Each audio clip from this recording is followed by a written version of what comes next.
Pierce Racing Ladies' Day Handicap. They're all set. Line look good. Often racing. From the inside, Pike dug up Miss Sky High. She's actually first away from Rockin' the Jam, Antique Star, I Dreamed a Dream.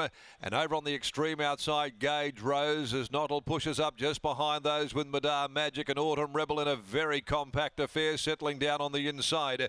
Stevie Parnham left with very few options here but to lead. No one else wanted it, so he's gone to the top with the favourite, Rockin' the Jam. Now races a length in front. I Dreamed a Dream strode to second, Miss Sky High. Third down on the inside of Antique Star.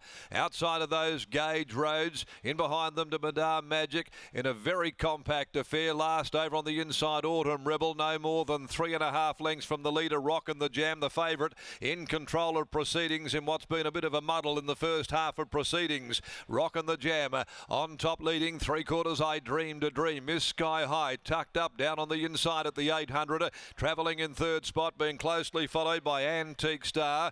It's prominently placed by Parnham there, although wanted to drop the bit for a stride. Over on the outside, going forward, Gage Roads, but wide on the track, Autumn Rebels on the rail, and dropping out last is Madame Magic. Rockin' the Jam's the leader, snuck a length and a half clear, coming to the 500 from I Dreamed a Dream. Pike sits behind them with Miss Sky High, but Parnham's off and going here around the home corner with Rockin' the Jam, and it had shot away. Rockin' the Jam exploded clear, puts up 4 lengths, Miss Sky High. Autumn Rebels got right up on the rail. Antique Star down the outside. Madame Magic runs on. He's got the shillelagh up with 150 to go, but it's all Rockin' the Jam. Rockin' the Jam, 5 in front. Madame Magic charging home when it's all over. But this has been a big win again by Rockin' the Jam. This time leading. Rockin' the Jam by 2.5. Madame Magic second. Third, Autumn Rebel, followed by Antique Star. A good margin, I Dreamed a Dream. Miss Sky High, well buckled right up there after straightening for home. Was following the leader, gave nothing and finished back there in company with the roughie Gage Roads. Rockin' the Jam, ridden by Stephen Parnham in a race where there wasn't a defined pacemaker, and it was quite clear very early on in the story that no one in particular wanted to lead. So Stephen took that position, took that roll up, and Rockin' the Jam did the job very impressively. Kicked away around the home corner, put 4 or 5 on them before they knew it, and has won by about 3.5 to 4 at the finish over Madame Magic, Autumn Rebel, and they were coming home at long intervals. 1:49.34, so the time's actually very good. 1:49.34, 35.95 the 600. They were compact, bunched up for a good part of the race, so the time there is far more flattering than what the tempo looked. Rockin' the Jam, prepared by Russell Stewart. Of course, trained for Antonella Stewart, Jimmy Stewart, Joe Silvestri, Neil Irvine, F. Harvey, K.R. Stewart, T. Churston, S. Fraser, and S. Campbell. Stephen Parnham back aboard this afternoon, and it's back-to-back for Rockin' the Jam by Awesome Rock from Latakia Friars. Second home, 3 Madame Magic by Real Impact, trained by Dan Ben Pierce for Trevor McKee, G. Robins, ridden by Holly Nottle, and third, number 6, Autumn Rebel, the Autumn Sun Rebel Queen gelding in the stable of Darren McAuliffe and handled by Clint Johnston Porter for Impressive Racing and their partners. 4-3, 6-5 Antique Star, you could just see was off the bit before the home corner and has been beaten a long way. To race number 5 next, Witten's Irrigation Design Handicap 1200 to Exceed the Planet.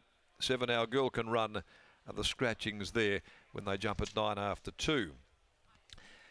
Okay, we'll go to Lockie there, talk about some versatility. This horse has come from back in the field, pulled out, wound right up by Tyler Schiller to win that day, but he showed a different side to him today, and the fact that he was so good in front there, and I'm a little surprised that they broke 150 with how the race certainly looked, but the clock shows a completely different story. Spot on, Darren. That was an outstanding performance from Rockin' the Jam, and great to see him do it in a different way, as you've touched upon, as Russell Stewart joins me now, winning trainer. Rusty, congratulations on the victory.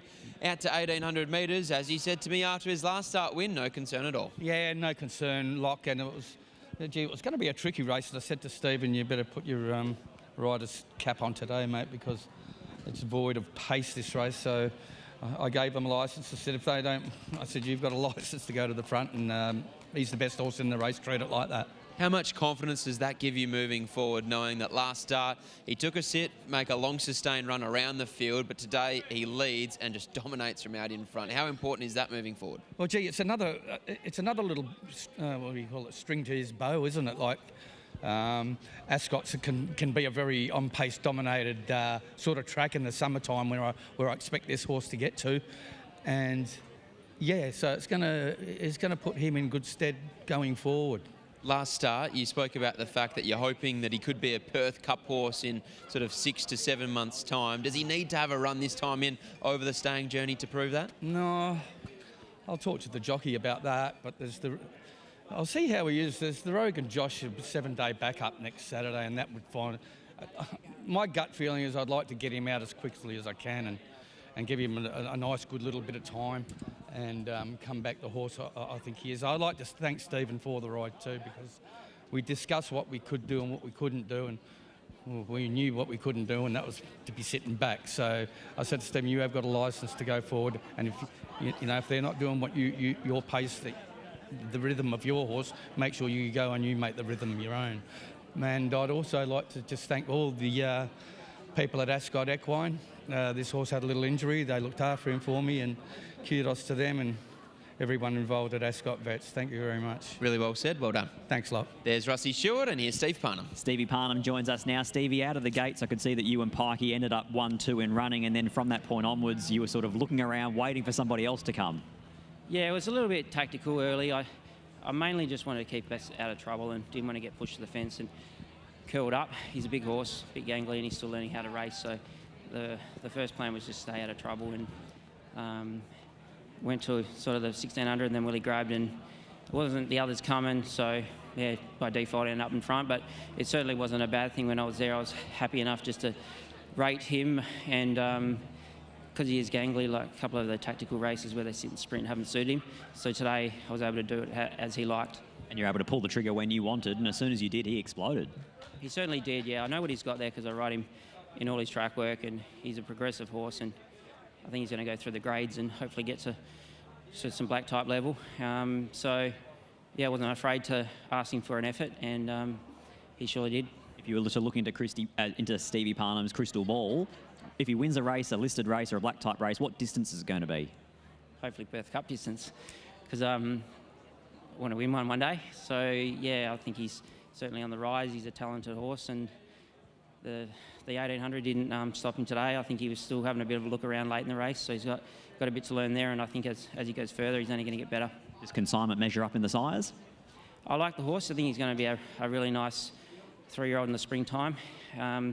He did enough to win the other day, still learning how to race. He'll run well because up to 1400 will suit him, but whether he's quite sharp enough against some of those Karrakatta horses, we'll wait and see, but I'm still expecting him to run well. Exciting horse this, well done. Thank you. There's Steve Parnham. He combines with Russell Stewart and Rockin' the Jam, the 4-year-old that is win number 4 from only 7 starts in taking out race 4 here at Ascot.